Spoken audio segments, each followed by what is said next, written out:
Welcome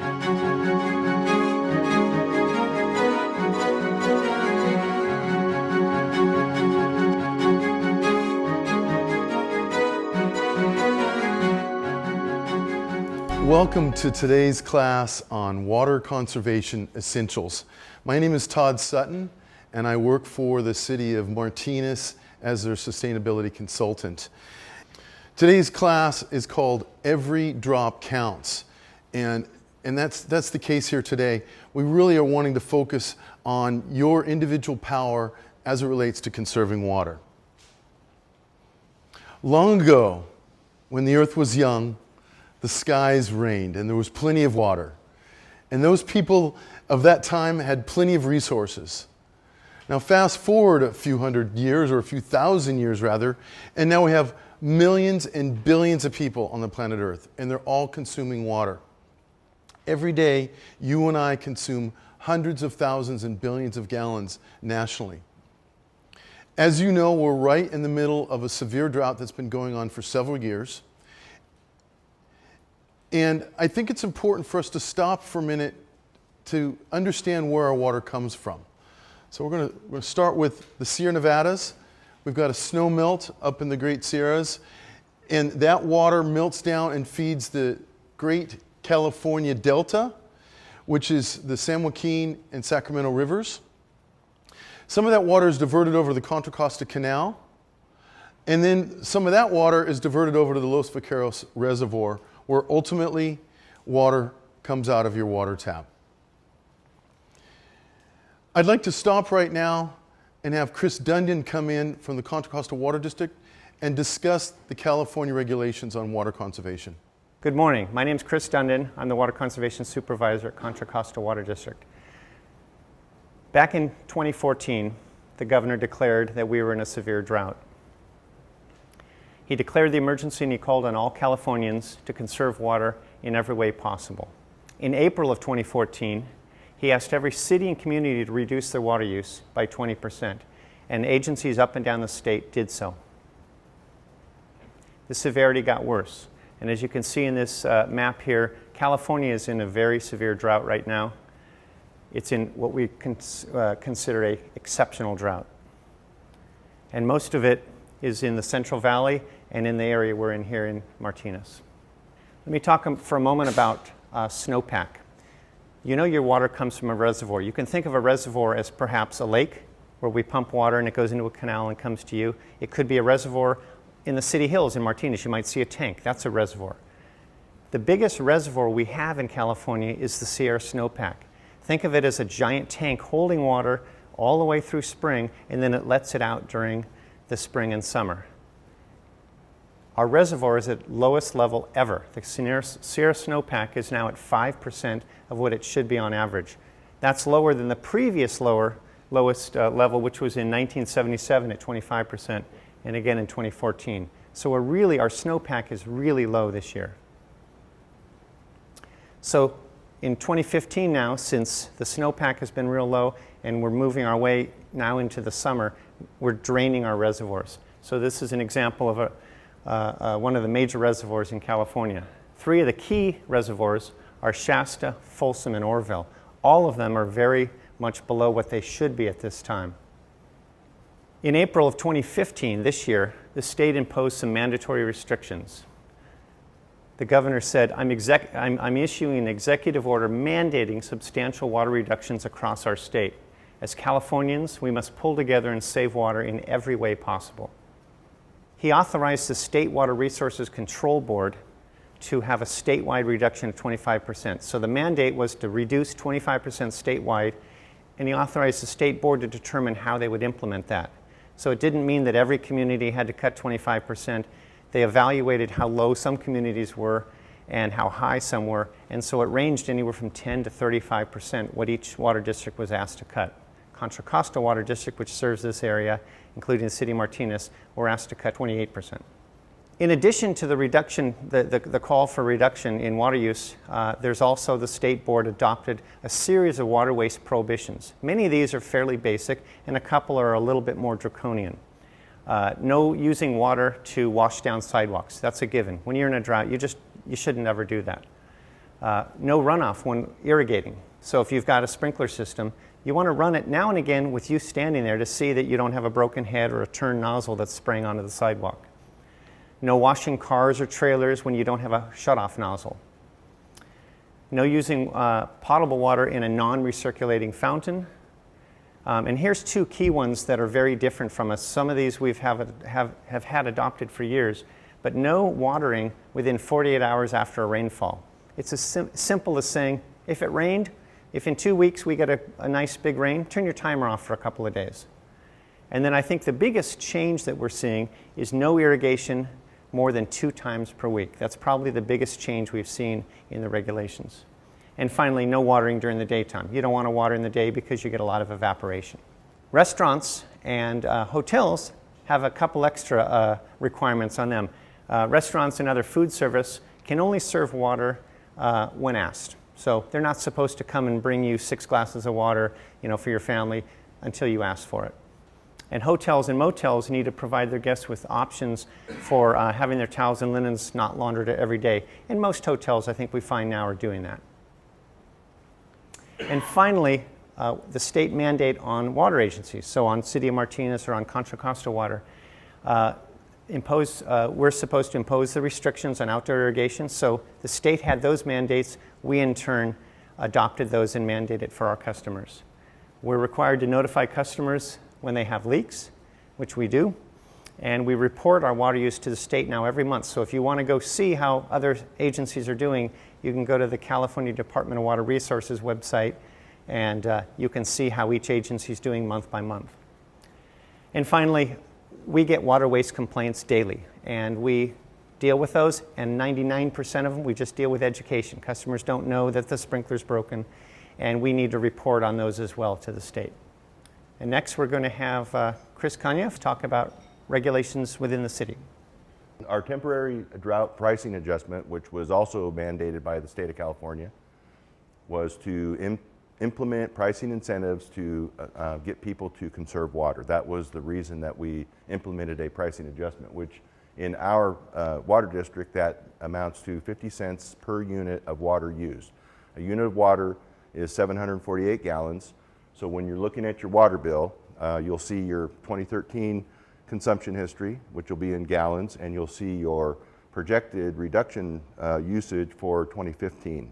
It'll be on the right-hand side underneath your bill in a nice little box, and we were able to do that for the customers, and I think it'll be a really good tool for people to be able to manage their reduction goals.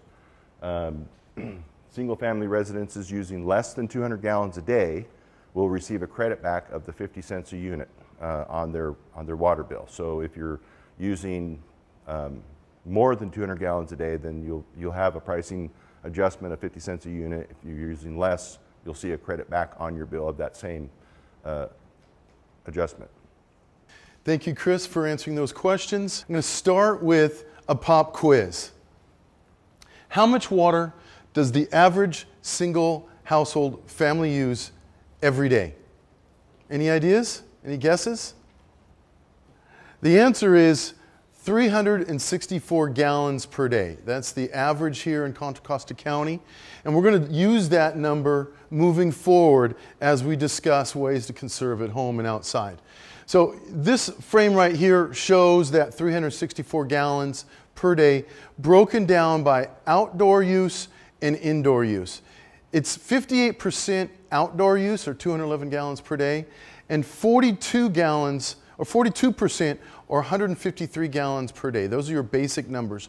And so what we're going to do is we're going to take that indoor number, that 153 gallons, and we're going to focus in on ways to reduce that number. But before that, I want to really focus in on that 364 gallons per day. It multiplies out to be over 132,000 gallons per day. That's a lot of water, and if you start looking at it as an individual unit, imagine having all those gallon jugs around. We've got a lot of water that we consume, and another way of looking at it is in 55-gallon drums. If you take your daily allotment, you every day use 6.65 55-gallon drums.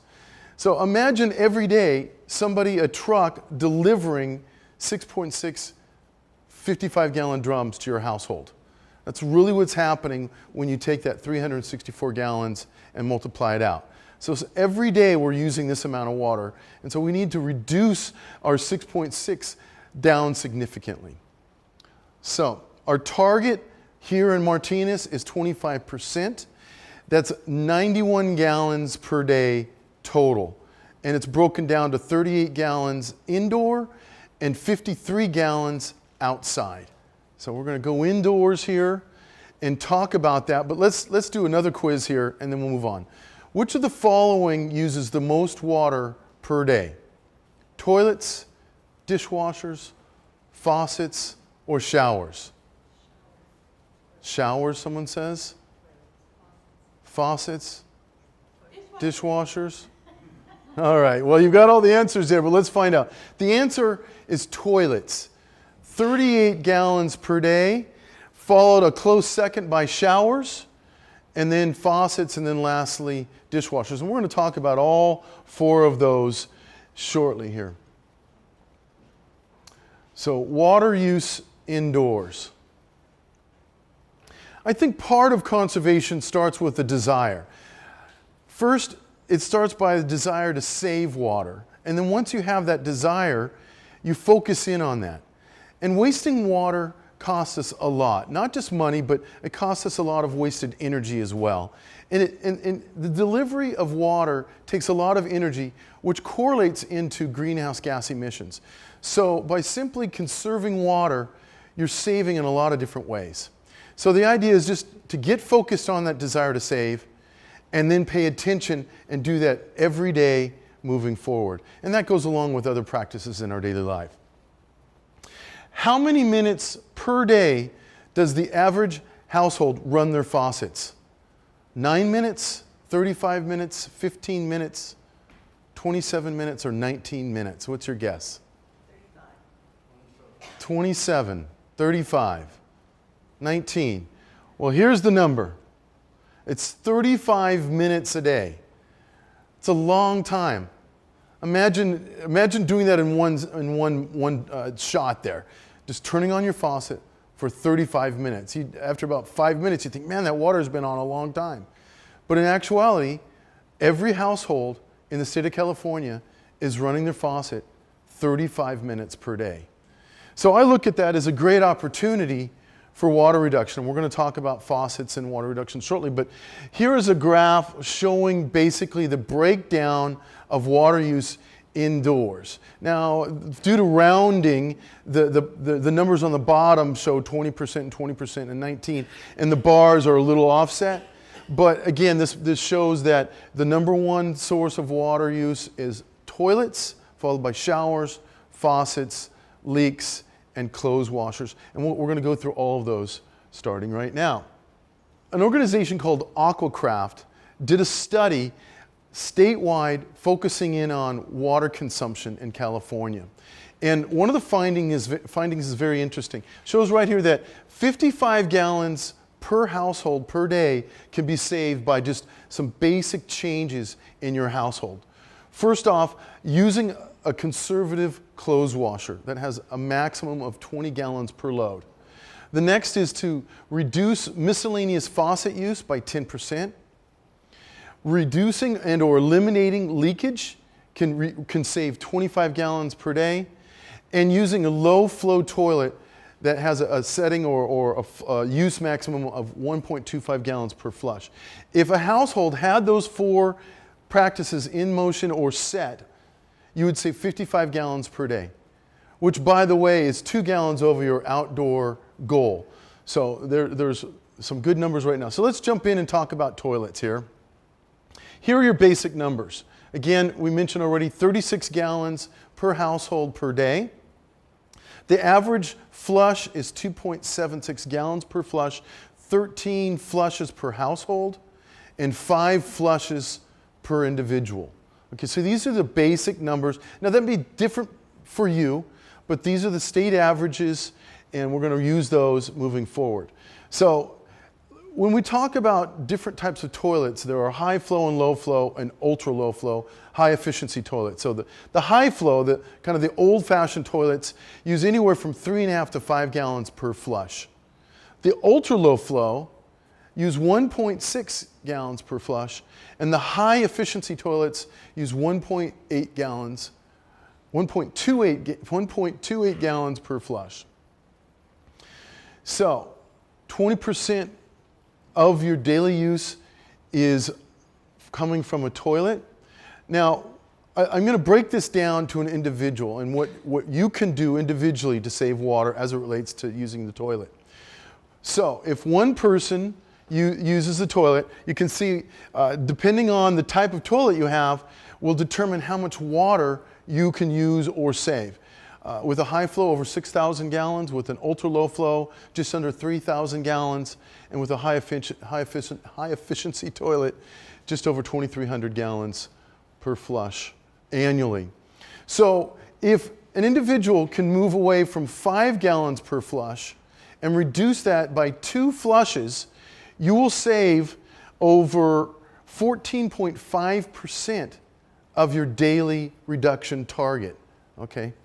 So reducing of the 5 by 2, you're gaining 14% on your target. And we're going to tally all that up at the end here. So here's the action that we want you to take as it relates to toilets. Eliminate all the leaks. Check to see if the flapper is leaking.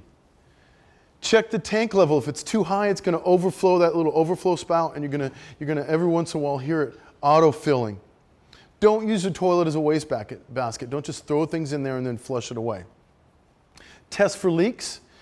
The county, the Coastal Water District is offering these dye tablets. If you don't have these dye tablets, you can just use food coloring, like you'd use to make color your frosting on a cake. And you put the tabs in the tank, or you put some dye in the tank, and wait a few minutes and flush. And if the bowl has a color in there, then you've got a leak. So fix that. There are many water-saving options or devices that you can use. One that is possible is using this bladder. Now this bladder, I want you to understand, is just for a very high-flow toilet. Nothing low flow or ultra low flow would be used for this, because what happens is that bag goes in there and it displaces the amount of water in the tank. And if you put this in a low flow toilet, when you flush, you're not going to get enough volume of water, and you're going to have to flush a second time. So this bladder is very good if you've got multiple toilets in the house and you're not going to replace all of them. You can put one of these bladders in a high flow toilet. Another option is an aftermarket kit that you can buy that will allow you to have kind of a dual flush on your toilet. The old saying and the new saying now is, when it's yellow, let it mellow. When it's brown, flush it down. So there you go. You can use that dual flush system. And they're sold in kits, and you go in there and install that yourself, or hire a plumber to do that for you. And there's your test dye tabs. And you can put those in there. So now we're going to move on to showers. Here are your numbers. On average, the average household has 2 showers per day. On average, we're using 18.6 gallons per shower. The duration is 8 minutes and 42 seconds. And the average gallons per minute is 2.14 gallons per minute. So those are the basic numbers. Here's the math as it relates to an individual. If you eliminate 1 shower per day, you can save 50% or 49% of your daily indoor water goal. So it's an amazing amount of savings. And if you reduce it by 2 minutes, it's another 11% on your indoor goal. Now, I mentioned already, we're going to roll all these data points up to show you how all these individual acts add up to a lot of savings. You can install low flow devices. The county offers a lot of these shower heads, and they come in different models. You can go to the local hardware store and buy these. This unit here is the one that's given away for free, and the others are some really good looking low flow options. Another thing you can install are these on and off devices that will allow you, when you're sudsing up or shaving or whatever in the shower, to turn off the water or turn down the water, which will allow you to save water while you're in the shower. They're pretty easy, they're not very expensive, and you just add them in between your pipe and your shower head. So actions you can take to save water. Check for leaks at the faucet where you turn the spigot on to turn on the shower. If it's dripping a lot of water there, you want to fix that leak. That's a great opportunity. You want to install low flow shower heads. A lot of folks, they're realizing that there's a lot of water being used, getting cold water to hot water. They're putting buckets or tubs underneath the spigot, waiting for the water to get hot. So it's a great technique to save a lot of water. You don't want to use a very big bucket because water is very heavy, maybe nothing more than 2 or 3 gallons. You fill that up and then go water your backyard. Install one of those quick devices I just showed you, one of those turn-off devices, and then certainly install a low-flow shower head. You can get one of those free. And there's also timers, shower timers that are available. Here's some images of that, the 4-minute timer. You can install one of these timers and you put that on the tile or the glass door and you turn it, and once this thing empties out, it's been 4 minutes. So let's move on to faucets. On average, we're using 33 gallons per household per day with our faucets. We have 57 events per day. That means during the day, in the average household, 57 times we're turning on that faucet, on and off, on and off, on and off. For me, this is something that I'm really paying attention to. It's really amazing when you think of 57 as a daily occurrence. And being aware that, you know what, this is one of my 57, now maybe I don't need to turn it on, or being very concerned or aware of how long I keep that water on. And so it becomes an opportunity. 35 minutes is the average use time. 37 seconds of those 57 events, we're on for 37 seconds. So there's a lot of numbers here, but the bottom line is we use our faucets a lot, and that becomes an opportunity for reduction. So here's the math. If we used 38.5 gallons per day throughout the year, it's 14,000 gallons a year. So what I'm asking you to do is reduce 5 minutes of your 35-minute use time, and that will equal 14.5% savings on your annual or daily use. So again, moving towards your daily goal of 25%, that's 14% right there. So we're going to look at that number in a while. Actions you can take. Again, repair your leaks. Adjust the valve pressure. Get underneath the cabinet and turn that valve down a little bit. What you do is turn the water on full and then turn the water down maybe about half or 3/4 right on that area, so that when you throw that faucet on, even at full, you're using less water than you were before. It's easier to turn it off at the gate valve than to do a self-adjustment every time you turn on that faucet. And that works really well. I've done that recently and I've noticed a significant savings. Okay, avoid unnecessary running of water when you're shaving or brushing your teeth or other things. If you're having to soap up your hands, turn off the water, soap it up, turn it back off, and rinse it again. Little things, it doesn't seem like a lot, but again, at 57 events, 37 seconds, keep your mind on the goal of reduction. Also, inserting these low-flow faucet aerators, something like this. This goes on a bathroom or a kitchen sink. Clothes washers. Here are the numbers. On average, we do 1 load of laundry per day. Now that's average throughout California. Some people are going to say, well, I don't do that much, but some people actually do more than that. So if you only do 3 a week, and the average is 7 a week, that means somebody might be doing 10 a week. So there's a lot of laundry being washed out there. And on average, we're using 36 gallons per load. So those are your baseline numbers. Here's the math. If you can eliminate 1 load of laundry per week, you're going to save just under 2,000 gallons per year, and you're going to have a 13.5% reduction in your daily use. So what can you do? What actions can you take? Always do a full load. And somebody asked me, well, why do I have to do a full load? Well, if you have a smart machine or a new machine, they actually weigh the laundry. So it doesn't really necessarily matter if it's full. But if you don't have a smart machine, then you definitely want to fill it up, because it's going to use the same amount of water whether you've got it a third full or 100% full. So on an older unit, you definitely want to make sure you're running with a full load. You want to reduce the number of loads. You want to look to buying a high efficiency unit, and then the county, the Contra Costa Water District rather, is offering rebates on high efficiency units. And you can get up to $150 on these units right now. And you go to their website, be a list of these high efficiency models on the marketplace that qualify for this $150 rebate. Leaks, this is a big opportunity. It represents 18% of your daily use, but they're basically unseen or ignored. And it represents an 81% consumption or opportunity in your daily diversion goal.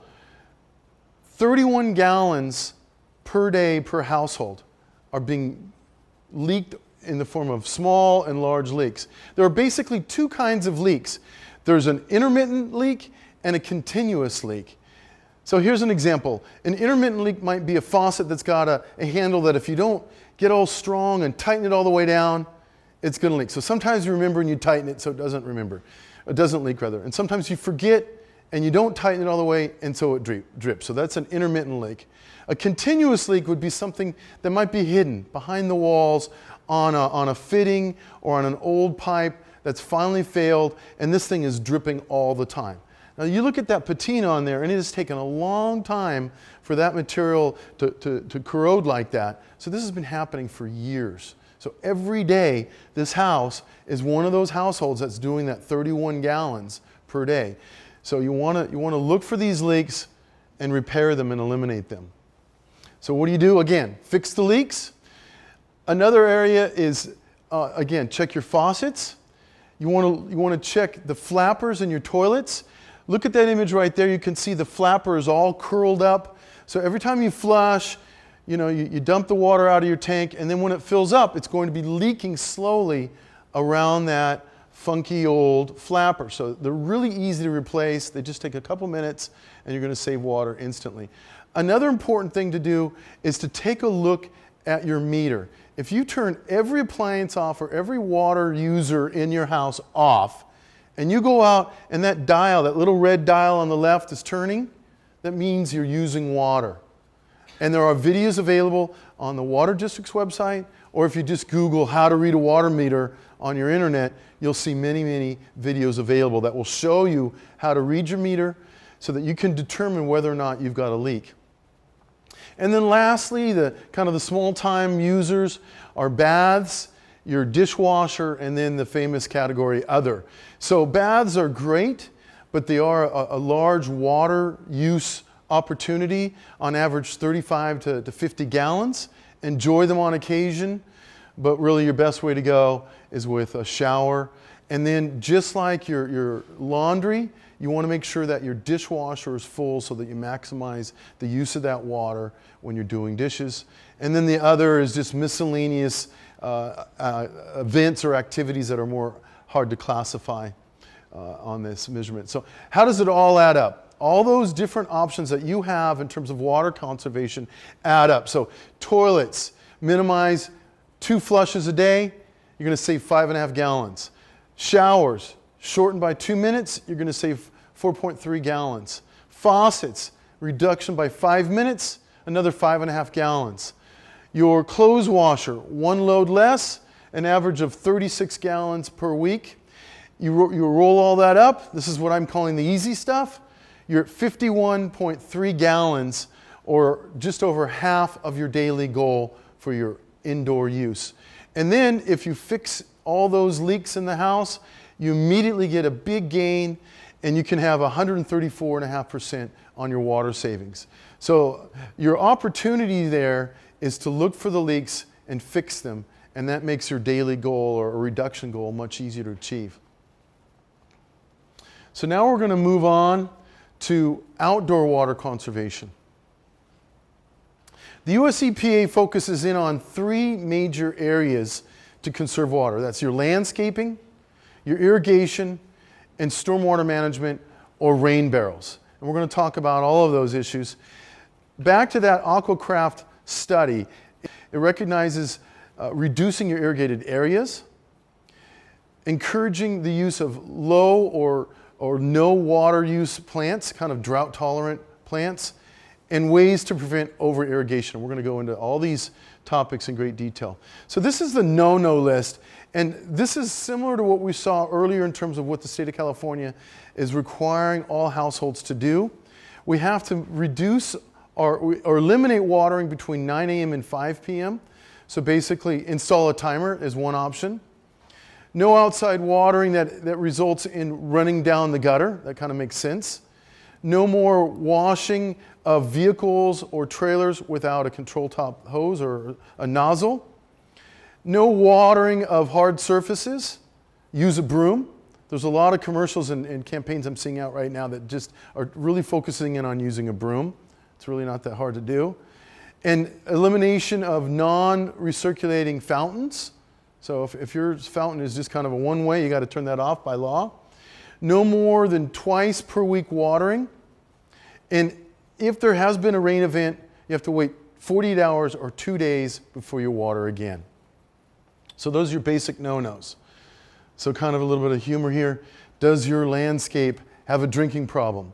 If you see pooling water like that around an emitter or some part of your irrigation system, you've got a major leak or something's wrong. Don't just ignore it. It's not going to fix itself. You want to check that out and address that. So here's the state of California's Save Our Water website's recommendation on ways to save water outside. Appropriate plant selection is the first option. The right plants for your soil.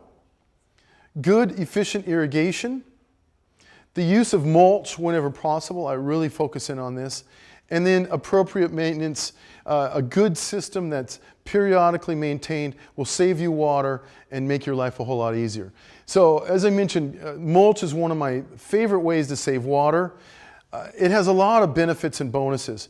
It helps prevent weed production, because what happens is when you blanket out a bunch of organic matter, ground wood or finished compost on the soil, that blanket becomes a barrier to photosynthesis. In other words, if there's a seed in the ground, that blanket of mulch makes it more difficult for that seed to grow and germinate. So instead of having hundreds of weeds, you may only have a half a dozen weeds. And they're also easier to basically weed out because your soil is going to be moist under the mulch. So you're able to pull those weeds out easily and actually toss them out and make them part of your mulch. Incorporating mulch on your soil helps to prevent soil compaction. It regulates and keeps your soil temperatures more even during the hottest part of the summer or the season. And it also helps to promote healthy soil and healthy plants. You're creating a microorganism habitat in that organic matter on your soil, and all the bugs and all the microorganisms are going to live in there and improve your soil condition. In other words, you're going to get more worms. Okay, so there's a good example of how you can use ground wood as a mulch material. It looks really handsome and it keeps those weeds down. Another option is to take advantage of the Contra Costa Water District's coupons that the local landscapers or the landscape supply companies have coupons so we can go buy mulch material at a discount. It's okay to be raw, and here I'm kind of being funny about learning how to compost. How many people have a compost bin in their backyard right now? It's great. I see a lot of hands going up. It's a really wonderful activity to divert material away from the landfill, but then you get to take that compost and put it into your soil, and compost has tremendous water holding capacity. Here on the bottom bullet point there, it says that with just a 5% increase in organic matter, read compost, you're going to quadruple the soil's water holding capacity. So in other words, put some compost in the dirt and it's going to conserve water because it's going to keep the water in place and you don't have to water as often. So it's a really great opportunity. And then here we've got the fancy phrase xeriscape. And xeriscape is, like I said, a fancy phrase, but it basically means water conserving landscape, low or no water plantation. And basically you mimic the native plants that grow here in Northern California. And there are many different ways of calling it water conserving landscapes, drought tolerant landscaping, smartscaping, California friendly, bay friendly. They're all basically techniques on planning throughout your property that allow you to save a lot of water. So here's a few images you can see. It doesn't have to be anything stark like a desert. It's a very handsome landscape right there. You can see they're incorporating a lot of organic matter or mulch and some drought tolerant plants. Here they're going more of the succulent and cactus mode with rocks and cacti in there.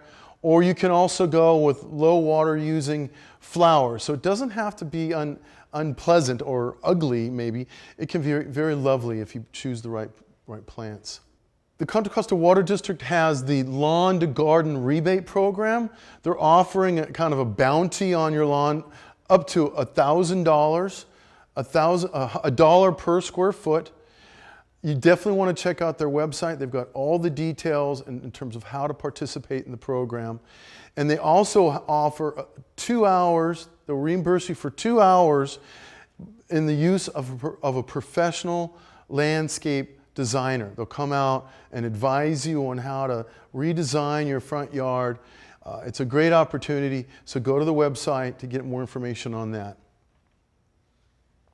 And then some basic water-wise tips. Here we've got a photo of a manzanita, which definitely is water conservative. So here we go. Again, watering 2 days per week. And if you've got mature plants, they can handle even as low as 1 time a week. And when you have plants that are very mature, they have hardy root systems, and they're going to be more tolerant. So they're, again, going to that low and no water plantation is really the way to go here in Northern California. Survey says that the best way to water is by hand. It's the most efficient and it's the most conservative in terms of watering. The downside is it takes a little longer, but I look at that as an upside because it gets you to slow down, get outside, and kind of hang out with your plants for a few minutes or maybe longer. And it's really a pleasant way to spend your time perhaps. So, watering by hand is very inexpensive. Basically, it's a hose and a nozzle. You get out there and you water. Okay? And the Water District is offering free water nozzles. So just get a hold of them and get yourself a free water nozzle if you need it. So another tip here are these quick release devices that allow you to set up your nozzles and different hoses with this quick release mechanism. It's a one-time setup and they're really, really handy. Using a drip system is also a good way to go. A drip system is your next best way to go if you're not going to hand water. Using a simple irrigation system, and there's a lot of new technology or reinventing of these emitters. So if you go to your local hardware store and talk to the person in the landscape area, they're going to be able to give you some good options on some of the new sprinkler heads or drip system heads that are out there. And if you've got an old system, you might want to go look at some of the new heads because they're going to be more efficient and actually a little bit better at watering than just a few years ago. So you want to check that out. And there's an image of that timer that I was just telling you about. Using a drip system, if you don't have the time to hand water, has some benefits. You're going to prevent disease because rather than watering everything, and some of the plants are not so keen on being overwatered, they might mold or get some powdery mildew. With a drip irrigation system, you're dripping right at the root system instead of spraying all over the plants themselves. So that helps to minimize potential disease. It's also going to minimize weed growth because instead of spraying all over the area, you're just going to be putting water directly on a particular plant and not watering the open soil around the plant, promoting more weed growth and production. Okay. In this image here on the left, you can see this got a little kind of an interesting little gizmo there that you'd mount up on your drain system, on your gutter system, up on the upper edge of your house. And what that does is it can sense when there's water or when there's a rain event. Now that's pretty fancy, but since then, there are now smart timers, modern intelligent devices that are actually talking to satellites that will adjust your timing schedule. So let's say you set it for twice a week, so many minutes. It will know based on satellite images and information about weather patterns, whether or not it should continue to water today, or it says, hey, it's going to be a moist day or a rain day or a cool day, and it will adjust your water pattern. So getting these smart irrigators are really a really great option. And you can save money. The EPA estimates that you can save nearly 8,800 gallons of water with these timers.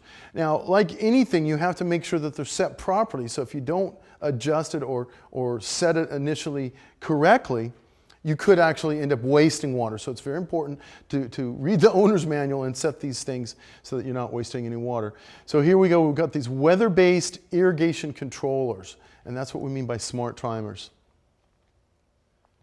And the Water District is offering a reimbursement on particular models. So once again, you're going to want to go to the website, Contra Costa Water District's website, and find out what models qualify for this discount. In order for that discount, however, you must receive one of their free water use surveys. So you have to engage with them to qualify for reimbursement on that emitter. So again, you're going to need to work with the Water District to get a survey to qualify for a rebate on your smart timer. And these home use evaluations, it's going to inspect both indoor and outdoor use. They're going to identify opportunities. They might even be able to give you some tips on how to read your meter. So there's a lot that comes out of having these evaluations. So you want to contact the district on how to participate in their survey program. So for those of you that have pools and hot tubs and spas, you have an opportunity to save water. The biggest thing to do is always, when not using the unit, cover it up. You basically save about 50% or conserve 50% due to evaporation by simply covering your pool or spa. Of course, you want to look for leaks, fix them. You want to shut down any unnecessary fountains or waterfalls. That's just going to increase, your evaporation. And then my favorite one here, it's kind of tongue-in-cheek here. No fun allowed. No splashing. No water fights. So you just get in there and you stay calm. No, but seriously, have fun in the pool. The most important thing is to cover the pool, and then the last bullet there is to cover your overflow. When you're in the pool and you're filling it up and you're splashing around, make sure that you kind of plug the overflow area so that the water stays in the pool. And then when you get out and the water's not bouncing all around, you unplug it so that your overflow system is back in line. So there's been a question about pools versus lawns. Some people say, well, pools are really wasteful, when in fact, the information that's out there, a study done by the Los Angeles Times, shows that after 3 years, it's proven that a pool is more conservative than a lawn of the relative same footprint. So in other words, if your pool area is 20 by 20 and your lawn is 20 by 20, your pool actually uses less water than the same square footage as a lawn. So that's pretty interesting. So put in a pool, go swimming, have some fun, take out your lawn. Car washes are also on board with water conservation. And again, going back to the Water District's website, you can get some coupons to local car wash facilities that will give you a discount. And it's shown that using a car wash is more conservative on water than for you washing it at home. Now, these are average numbers that are showing that 45 to 80 gallons if you do it, whereas 30 to 45 gallons when you take it to your local car wash. Okay, so to summarize both indoor and outdoor water conservation, here are your top 10 plus actions that you can take.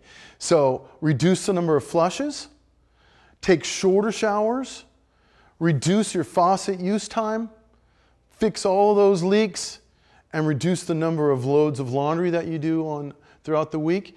Outside, minimize the amount of water-intensive plants. Again, fix all of your leaks. Reduce the number of days that you water, a maximum of 2 days per week. Water early in the morning or late in the evening. Your best option is watering by hand. Your next best option is using an irrigation drip system, and then always avoid overwatering, whether it's by hand or with a timer or with a drip system. You always want to avoid overspray and any runoff. So kind of this concept, we're talking about water savings. We can read flyers and we can look at an online website. A poster doesn't save money. A poster doesn't save water, but you can. So that's the whole idea, is to recognize the power that you have as an individual to conserve water. And then another idea here is, for those who have the privilege to know, and now you do, you have the duty to act. So now that you have some tools, some techniques on conserving, it's your duty to act and to use those. So I want to throw in kind of an extra little bonus here. One of the things that's really important is when we eat, to understand that it's just not the food that's on our plate, but the energy and resources that it takes to put the food on your plate. So here we have an empty plate, and now we've got a plate full of food. And the question as it relates to water conservation is, how much water does it take to put food on our plate? Again, the Los Angeles Times did an interesting study here. This particular plate right here, we've got a steak, salad, and some rice, and a small glass of wine. Almost 1,000 gallons of water is required for this one meal. Okay, it's quite amazing. So they took various types of food and liquid and broke it down, and you can see that middle chart right here, right there. It shows proteins and starches and beverages and fruits and vegetables and how much water they take. On the left, the larger spheres represent proteins, heavy water users. On your far right, fruits and vegetables using the least amount of water to produce those things. So I'm not proposing starving, and I'm not telling you how to eat. What I'm actually saying is, eat everything on your plate, because it takes water to put stuff on your plate. And so you don't want to waste your food because you're wasting water as well as the food. So here is a kind of an example of different types of liquids and how much water is required to produce or to deliver that. So you can see here that, for example, on the left, just under 2 gallons per fluid ounce for beer. And then what's the largest water user here is pineapple juice. And then another high user is your milk. So if you really want to save water, drink beer. Okay? So here's another example. You can go to this website, the Los Angeles Times website, and they have this interesting calculator. You can put stuff in the glass or on the plate to kind of run a calculation. So here we've got a couple of eggs, a couple pieces of bread, a grapefruit, and of course, beer. And this tallies not 1,000 gallons of water, but just around 230 gallons of water for this water conservative meal. And again, looks like the best option there is beer. Okay? Less than 20 gallons for that glass of beer, and almost 100 gallons for the eggs. So, it's a pretty easy choice. A liquid diet is a way to save water. Wait a minute, that doesn't make sense. Anyhow. So now that we've gone through all this information on ways to conserve, I'm going to ask you to take a pledge with me. For those of you at home, I'm going to ask you all to raise your right hand and to repeat after me. You ready? I pledge to be a water conservator and to always do my best at conserving and reusing water in as many ways as I can. So congratulations. I'm known as the Waste Sleuth, and so you're all now Deputy Waste Sleuths. I have information here on this slide showing some local resources. Most of you are aware of this. Anybody that knows about the internet knows that there's a lot of resources available. So you've got the Contra Costa Water District, the AquaCraft report that I used for a lot of the data throughout this presentation, the state of California, and other good sources of information are there on that slide. And then I just want to point out that the City of Martinez sponsors many sustainable educational workshops, home composting, worm composting. And this one here is called Zero Waste and Be a Sustainable Citizen.